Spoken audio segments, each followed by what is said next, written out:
So do you think Turi followed the same trend and that was his demise too as well? Nah. Turi got a lot of issues. I know Turi's like whole history and whole story. Turi was a nobody brother, right? He was made up there in Pelican Bay in '94.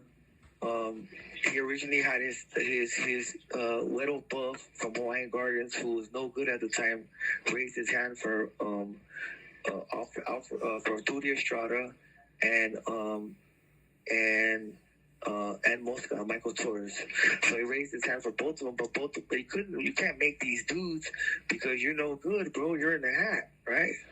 So they get validated. They go to Pelican Bay out of Corcoran. They're on Corcoran 3B yard main lines, 94. They shoot up there to Pelican, or maybe earlier, because I think Turi paroled in '94. So they get up there. There's Turi's voicing this situation that occurred that Little Buff wanted to make him. So he catches the ear of Babo and Tablas. They're cellies at the time. They're blood brothers from Florencia. So they're in the pod with Artie too. Artie's the one who told me the whole story. He said that so they had just there was a Mexican mafia member who had got killed. His name's Spider from El Hoyo Manavia. That's Artie's sponsor who made him a Mexican mafia member, not Joe Morgan. Even though Joe Morgan's Artie's crimey, Joe didn't make him. Joe felt like it was taboo for him to be in the leadership position, like the number one Mexican mafia member, the Godfather, to be still engaging in making members. Like it was beneath him. So he would just tell brothers to hey, that I want to make him a brother or whatever the case may be. So he told Spider A that to make Artie, and they made Artie in San Quentin, and Joe Morgan was housed in Folsom Shoe too. They were in completely different facilities.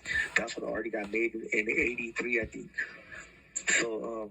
But anyways, so Spider was a love member of the Mexican Mafia. He was an older gentleman. He was Joe Morgan's real good friend.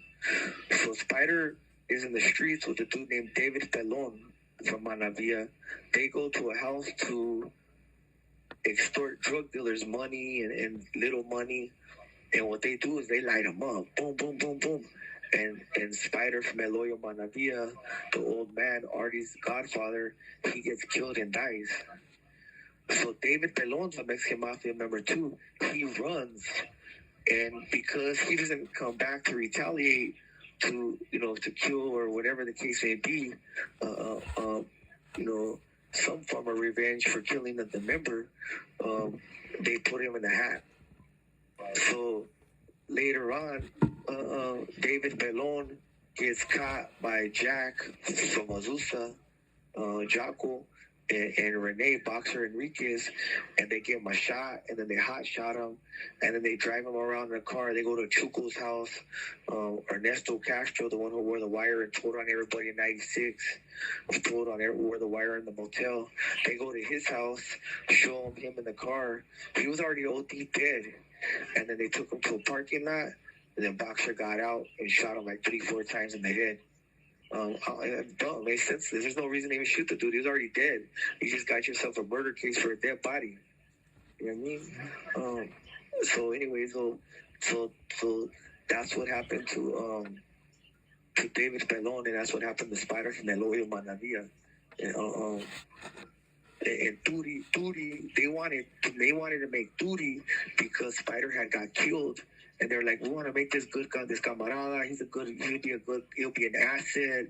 He's paroling. So Pablo and Tablas wanted to raise their hand for him because Turi was paroling, so they could have somebody out there and go do some stuff for him. So they do it. They ask for everybody's support. Everybody in the pod supports them. They make Turi. Turi goes home. He don't do nothing, bro. He goes over there and does Spanish stuff. He goes over there and tries to fucking step on everybody's toes. Daryl had people out there in Ontario at the time, and this dude named Benny from F Troop. Benzo was a cook, and in those years in the '90s and stuff like that, people were still cooking narcotics and stuff. So he used to look out. He would give a certain portion of every cook or every batch to Daryl and Artie, and also Lalo from Lomas. he would like look out for them. So Turi gets out. Turi's like a hardcore drug addict. I mean, he told me himself one time, like, as long as he could put in a syringe, it doesn't matter what it is, shoot it. Those are his words, word for word. So, and a lot of members don't even know who Turi is because Turi got made in the isolation chambers of Pelican Bay. His notoriety and his fame is just from politics on the general yard. So because he had access through Corcoran to all the yards and all the facilities, but like within the Mexican mafia, like them dudes don't even know who he is because he got made on like a fluke right before he paroled. And then he's been in trouble ever since. He paroled, he didn't do nothing. He didn't go take care of no business. He goes out there stepping on everyone's toes. Benzo's looking out for Lalo, Artie, and Daryl. He gets the hots for his wife, starts all tweaked out on dope, starts coming out to the dude's wife, Benzo's wife, right in front of him. And Benzo's like, fuck that. He stops answering his calls, stops engaging in any contact with Turi. Like, nah, I'm working with Artie, Daryl, and Lalo. Like, I'm not gonna. Yeah, but Turi demanded, I don't understand you help them, but I'm the one that's out here. So I want to cover the pie too. So basically, he forced himself to the table, but by doing that, he's stealing from now Lalo, Daryl, and Artie because that's less that he can share with them because now he's got forced to feed another person, you know? So Benzo cuts him loose. Benzo sent somebody over there to assassinate him, shot Benzo a bunch of times, and left him in a wheelchair. And so Daryl and Artie and them dudes are all mad. Gibby and Corcoran, we were in Corcoran. Gibby was talking about when Turi gets there, we're in the group yards. Then fuck it, let's kill him. You know what I mean? And Smokey from V&E was. And so Turi comes back in on a violation. He goes up there to Pelican Bay. He's in a pod with Chino Peanut Butter from Mafia. Chino Peanut Butter got a seller named Flaco. They get into a fight, and Chino's just a little tiny short man, little fat old man. So Chino Peanut Butter is watching fucking Spanish soap operas and wants to sell it a look. So he's like, nah, I'm playing chess, homie. Like, hold on, dog. Like, whatever he said, right? And Chino gets mad, all drunk, and kicks over the chessboard. Flaco jumps up and punches Chino right in the eye. But Turi's in the pod with him. And so Chino went and talked to the pod and said, hey, nobody say nothing. I don't want no one, because he loved Flaco. He knows he was in the wrong. And so he told everyone, you keep your mouth shut about this. But of course, homie, everything leaks. So they weren't mad at non-members from not coming forward, but Turi was there on a violation, and they felt as our brother, your loyalty is to us, bro, to the organization.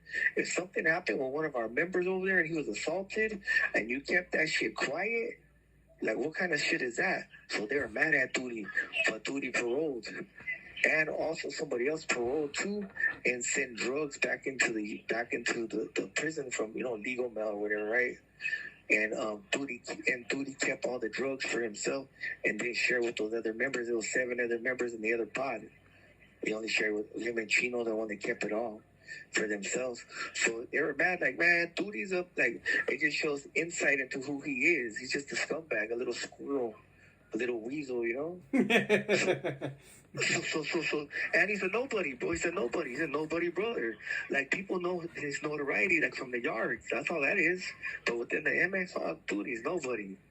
So trip on this. Turi paroles. He's out there in the streets. He's kicking it at Frankie B's house. Frankie B passed away from Madeira or Merced, I think. I can't remember. So Frankie, Turi leaves Frankie B's house, 40-year member of the Mexican Mafia, with some chick. They get pulled over by the Highway Patrol on the freeway. Turi gets out. The Highway Patrol questioned Turi on is he on parole, any guns in the car, anything in the car. And that they do that, right? And Turi tells the Highway Patrol that there's a gun in the car and it belongs to the chick. Right? So they arrest Turi and they arrest the chick. They both go to the county jail. The next day, the chick gets out of jail. She goes to Frankie's house and she tells Frankie P, "What the fuck's up with your fucking homeboy, man? Straight rat motherfucker trying to blame me for his gun. I don't got nothing to do with his fucking gun. I didn't know there was a gun in the car. I didn't know nothing." Right? So Turi tried to say that the cops, number one, set him up. They're working with SSU. Come on, bro. The Highway Patrol. They don't even know who you are. They don't even know who you are, bro. They chase down, you know what I mean? They chase down reckless drivers, bro, speeders. You know what I mean? They don't know. They don't keep track of who's involved in prison gangs or not. So that's what he tried to say. That they trying to set him up. He never said that. Then he said that the chick, and him had an agreement. Should they get pulled over because he was a member of the Mexican Mafia, and he was a three-strike candidate, that she would take the case. She saying, "Shit, you crazy as hell, fool. I'm a mother of 2 kids. Like, I got a job, homie. Like, yeah, I get high and shit, but I'm not going to jail for nobody." You know what I mean? And that she never made no agreement with that dude ever in regards to the gun. So now, Frankie's starts telling people that Turi's a rat. They filed 3 strikes on Turi in the county jail, and then Turi's like everything become in question with him after that. He goes to Corcoran, he jumps on triple CMS. He's going down the hallway to like these anger management groups with all kind of like weirdos and PCs and dudes that ain't affiliated. Him and Gangster used to always do it. Gangster was there with us. They were all in C-section, top tier. Him and Gangster were neighbors. He was all involved with Gangster. And Pelican Bay was sending word down that nothing can be done to fix Gangster's situation, that not even rehab will help due to disrespect from the whole, because they told Gangster to stop cease claiming membership, and he still claimed membership for 5 more years, behind everybody's back down there in Twin Towers, accepting gifts, accolades, drugs, money, ordering hits, doing what he wanted, while everyone was up in Pelican Bay pissed off, festering. Why is this dude still claiming membership when we told him that the books are closed, he's not a member? You know what I mean? So at that time, though, everybody in Pelican Bay was pissed. They wrote a letter down, and they told Turi Estrada that his destination to get his battery pack on, his destination is the beach, meaning like his destination is Pelican Bay. Like, what are you doing down there? Get your ass up here. And hell no, that fool didn't. He stood down there on that triple CMS, and when everyone else left the Pelican Bay after they isolated, they stabbed those cops in Tehachapi. Roland left, Sal left, Fox left, Turi left, Tigre left, everybody left, but Turi stood down there because he was on triple CMS. So I don't know what the ultimate decision was on his concern, his safety. But he had issues. He already had issues with the whole Frankie B stuff, with the whole other nonsense that people were still pissed off at him from Pelican Bay. You know what I mean? And he never did nothing, bro. He's a fucking tyrant. He's a nobody. They used to call him a nobody brother, a no account, because he's a nobody dude that just got made on a fluke. People don't even know what he looks like, or like if you ask certain brothers, Jack was telling me one time, Jocko from Azusa, he was like, yeah, bro, if you ask certain brothers, like to identify or you know, tell how the studio look, they identify this big old dude, this dark dude, little short motherfucker, bro, little tiny dude, little tiny dude, little dark dude, you know what I mean? Damn, so he was a nobody, but he controlled a lot of prisons for a very long time. Like, he wouldn't relinquish his power for a minute. Nah, because the thing is, this is like, because he used that Corcoran, bro. So everything that was Artie's, we shut it down for duty and put everybody on his duty, because, like Turi was saying, like, hey, you know, we don't want to get all these camaradas hurt. So he inherited all of Artie's workers, you know what I mean? He never took nothing from Artie. He couldn't take Artie for his life.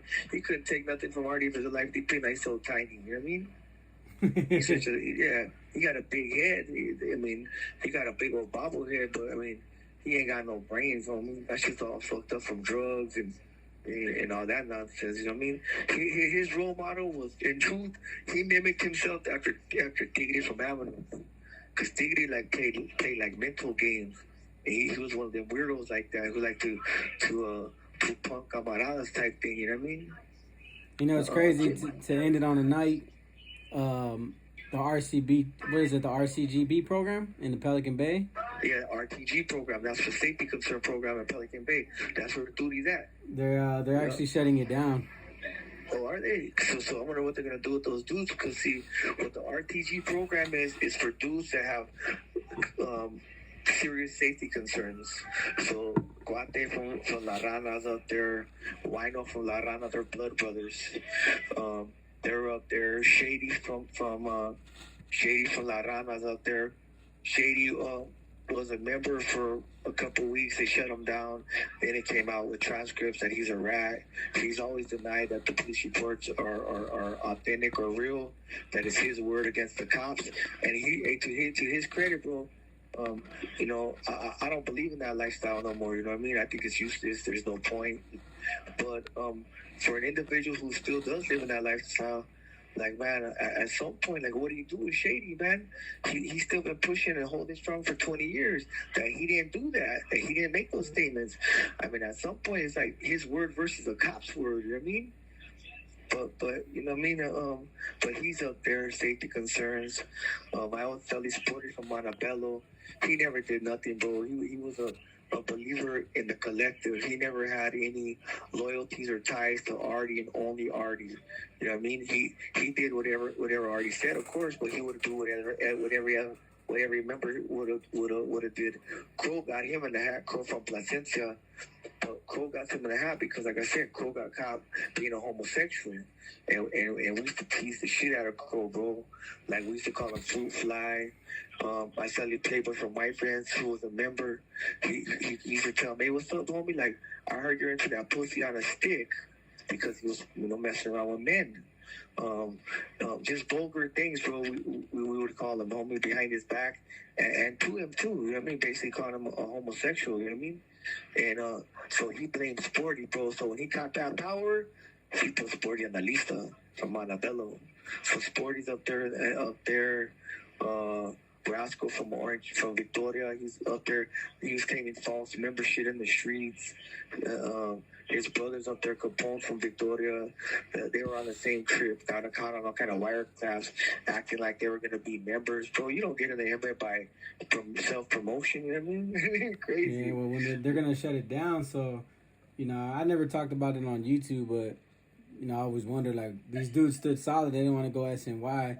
And Tigre's up there, and, you know, Tigre doesn't want to give it up neither.